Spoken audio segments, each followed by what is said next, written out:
And this is... We're going to be doing some supported prone shooting. This is a rifle that I've never shot before, and I have no idea if it's zeroed, no clue if it's going to even hit on paper, and that's why I'm going to start first at 25 yards just to get on paper and figure out what's happening. And even if it is zeroed for somebody else, it's not going to be zeroed for me, most likely, because everybody shoots a little bit differently. What is my purpose in life? It's like, what are we doing? Why? Why am I here? What does it all mean, you know? Yeah. I think it all went south about the time we started having dolphin safe tuna, because I rather enjoyed the occasional chunk of dolphin. Right? And now it's just tuna. It's like they've taken the fun out of it. Yeah. You know, I wish they had canned dolphin. I'd eat that. No, I'd definitely do that. Dolphin safe, canned dolphin. I want tuna safe. That's what I want. Yep. I want tuna safe, canned dolphin. Hell yeah, I'd eat that even without crackers. That sounds good. I've got a good solid platform here because I'm pushing the magazine of the rifle into the pack or into my coat. And that's going to allow me to even get more stable. My elbows are into the ground. My body is nice and flat. I've even got my feet turned flat. And as I squeeze the trigger, I'm going to squeeze the trigger at the very end, the last of the exhale. So what happens is your heart rate increases on the inhale and your heart rate decreases on the exhale. And if I can slow that exhale as much as possible, and I can breathe out very, very slowly, make that exhale take a long, long time. And at the very end, right as all my breath is left, I slowly apply pressure to the trigger and squeeze it, and it'll be very, very accurate, and I won't have any shooter error affecting where my bullet's going. That's the idea anyway. Yeah, so the cadence on pulling the trigger is like 1001, 1002, 1003, bang. Yeah. Something about like that. Yeah. We're not snatching it. Right, exactly. Yeah, nice and slow and controlled, if you have time to, obviously. No, I think we should improvise, man. Like your ruck won't get tall enough. We'll put some of these sacks of layer pellets down.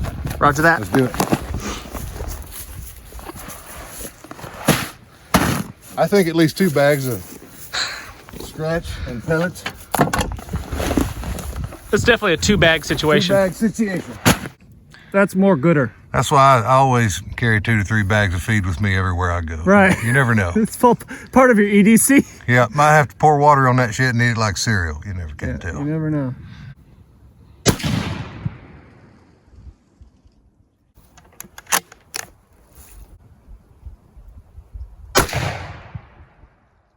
Almost exactly the same spot. So I'm hitting, looks about like an inch right. But we're gonna go up there and take a look at it. So pretty consistent on those 2 shots. The first one wasn't a fluke, no mistake really. There's pretty much the same exact point of impact. So we need to adjust our optic, move it left about an inch. You ever heard of Rachel Maddow? Yeah. You bear a striking resemblance there. It's true. Stop talking about my mom. I am the rifle. Be the bullet. I am the grass.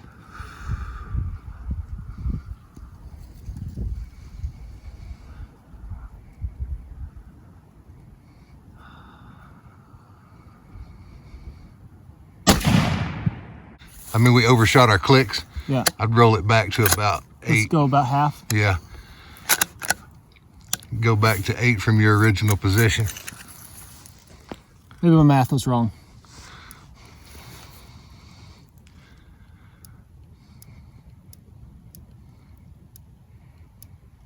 Seven. It's a better number. Yep. I'm here for you. There's so much hatred in the world. I just want you to know that you have a friend in me, no matter what. I really appreciate that. That means a lot, you know, in these troubled times. You got a friend in me. You just call out my name, shooby-doo-wop, and you know wherever I am, I'll be your spotter. Oh yes, I will.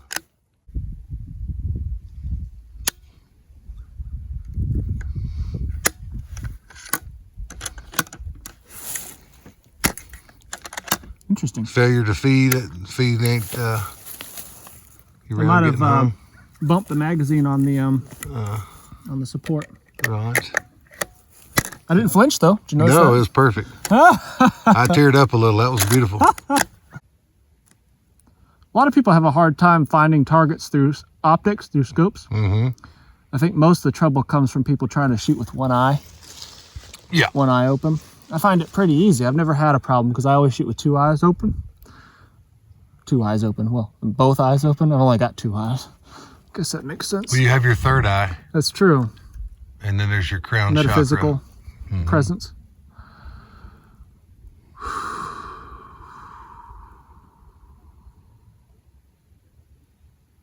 You can climb it. It's a little low, which I think is good. Perfect. At this 25, range. yeah. So we might back up and just touch one off at a further range. Sure. If you're interested. Yeah, let me run down there and check the target real quick.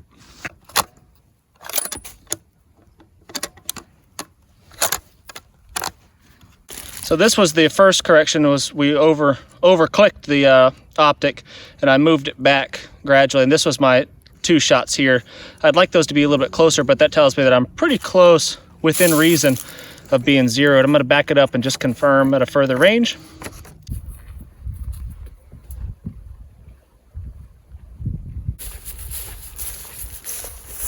Ready to rock? Ready.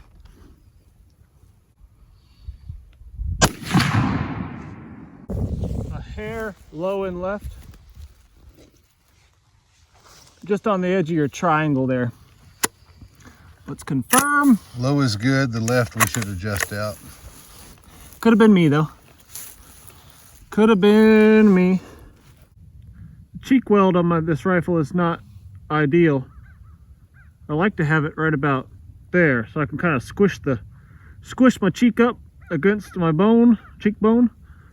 But I've got to raise it up a little bit, but that's all right. We could maybe work on that some other way.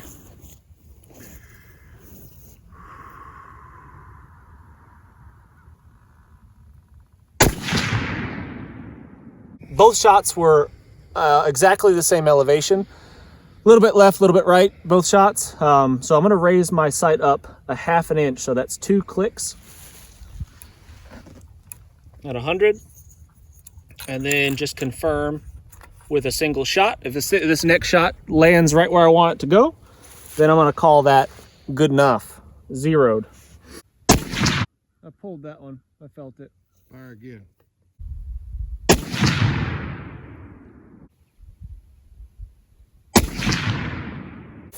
So within reason, we're zeroed in. I mean, it's shooter errors. My group's not perfect, not flawless in every way, but that's okay. It's still hitting within a couple inches downrange there at 100 yards. So I'd call that zeroed. Deal? Sure, rifle.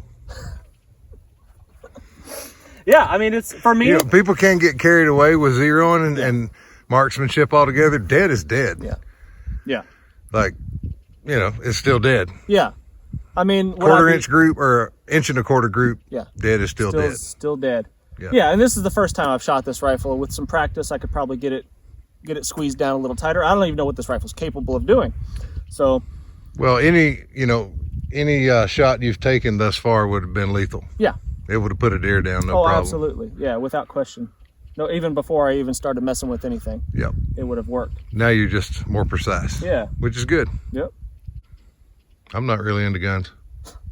Guns are dangerous. They really are.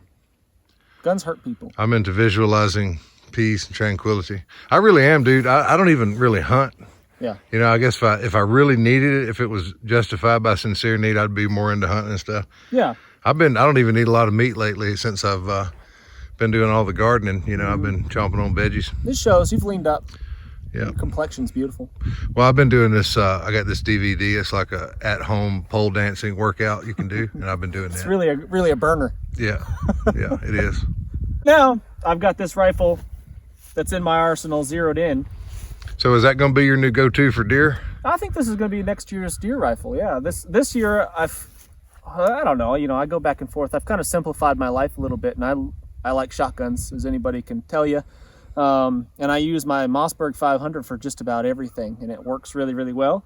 And I like the idea of using the same gun for pretty much all purposes. But if I'm honest, you know, the hands down, the most efficient weapon for a big game is going to be a rifle like this.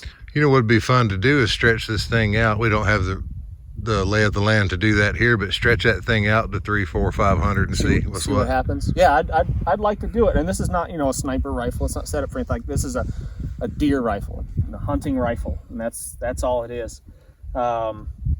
It's just off the shelf, no special.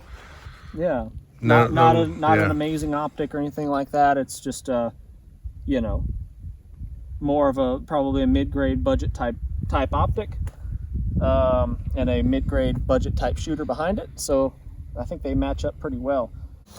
I do like the 10-round magazine on this rifle. That's a nice feature, right? I think so.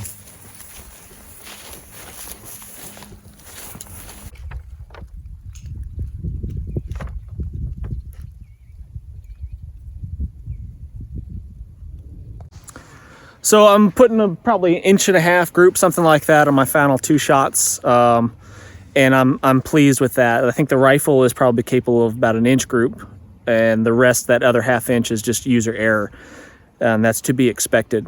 With better ammo, higher quality ammo, I could probably squeeze that in even tighter. Who knows? But that's just off the shelf box ammo. So, anywho, I appreciate you guys watching. Make sure you hit that thumbs up, and we'll see you on the next one.